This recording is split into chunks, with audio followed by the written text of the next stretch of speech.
Welcome to another video, and this time I thought we would go on a little drive to Brighton in the awesome GTD.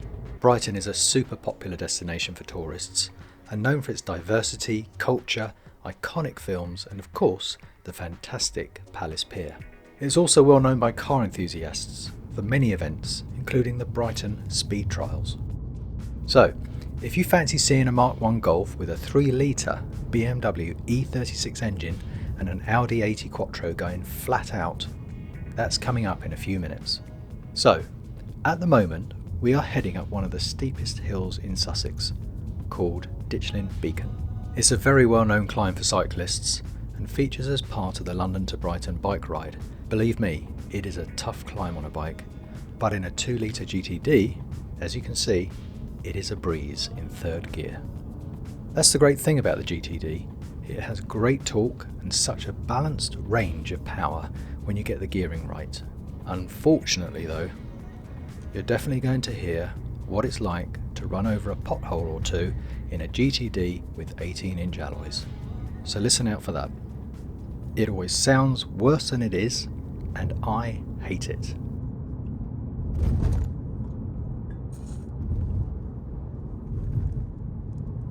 There you go. I have my tyre pressure set at 35 psi at the moment, just to take some of the sting out of these craters we have here on UK roads. I also find the car more comfortable at this pressure. The sound from the cabin you can hear on camera isn't the exact rumble you hear when driving. It's actually much quieter, in case you were wondering.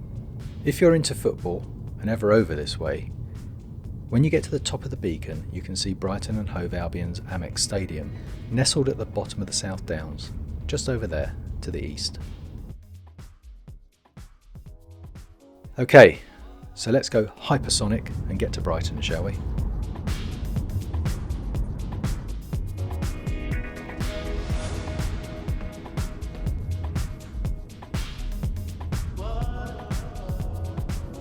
The good news at hyperspeed is that a pothole doesn't sound quite so painful.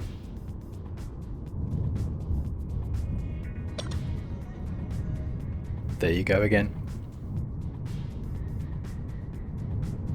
If you have watched my previous videos, you will know I have had my Golf GTD for a while now. Since new, believe it or not. I love to drive this car, and I hope that if you are interested in getting a GTD, that this video will give you an insight into what to expect. I thought I'd drive the A and B roads into Brighton, and then we'll take the motorway on the way back later. This way, we'll get an all-round road test. If only we could get around this quickly in real life, eh? Whoa, steady. By the way, I've also done a few more videos on my Golf GTD, so if you haven't seen them on this channel and you're curious to find out more about this model, why not take a look?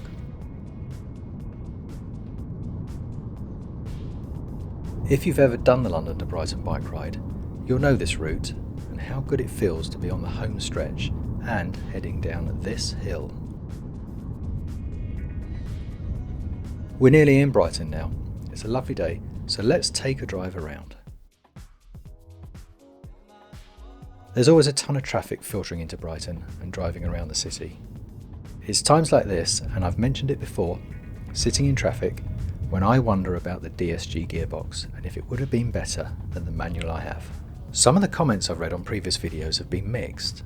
Some love the DSG and some wouldn't touch it and say I have the best option. I'd be interested to know what you think.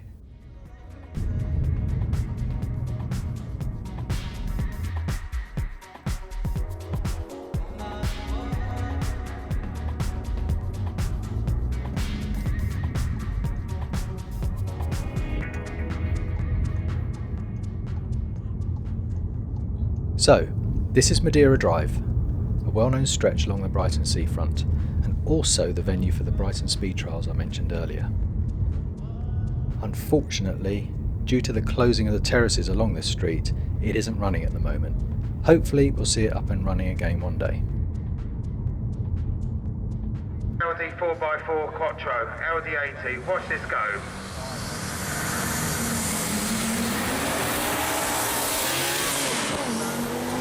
Absolutely flies, and I will put, and this will be rather rapid. I'll get a little down. Yeah.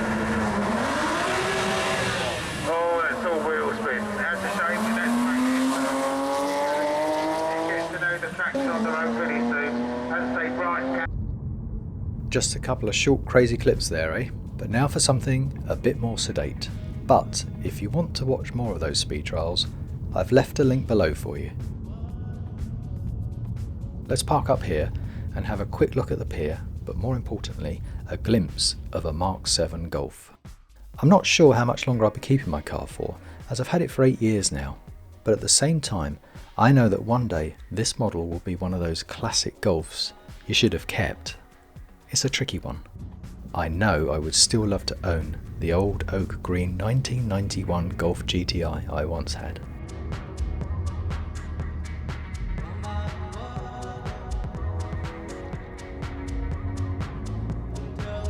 Whilst I'm driving in traffic, you might hear the start-stop feature from time to time, although I have cut this video down quite a bit, especially because of the traffic.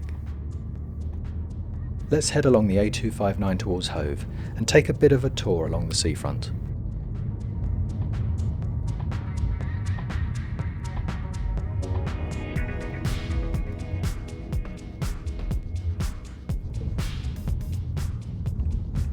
You can hear the odd small pothole again. These low profile tyres really don't like them, do they?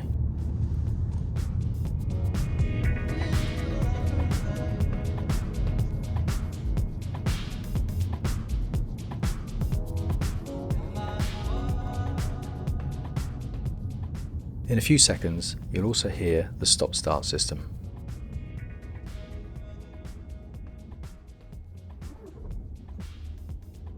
There you go.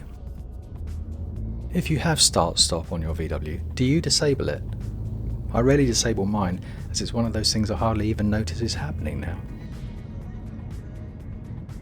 I'll turn right here and go around Regency Square and head back to the pier before starting the drive home for a bit of motorway action.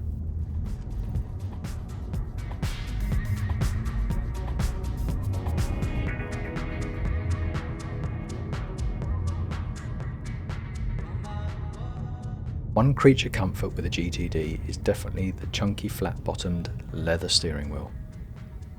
Being the main contact point inside the car, I think it adds to that solid Golf feel.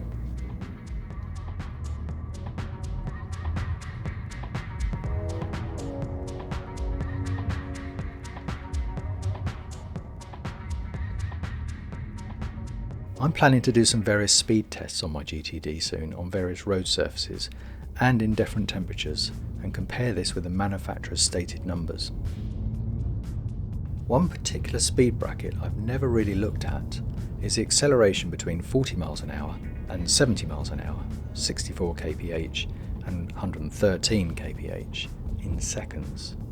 All I know is it is one of my favourite features. The torque is amazing. I'll do this soon, so be sure to subscribe not to miss out.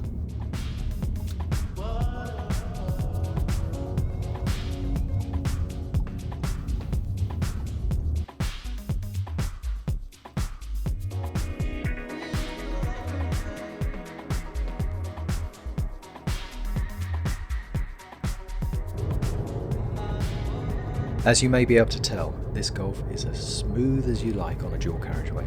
It's also an effortless overtaking machine, as and when you need it. I hope you've enjoyed watching, and if so, please hit the like and subscribe button if you haven't already. It really helps the channel. And if you have any video suggestions, do let me know in the comments and I'll see what I can do. Until the next time.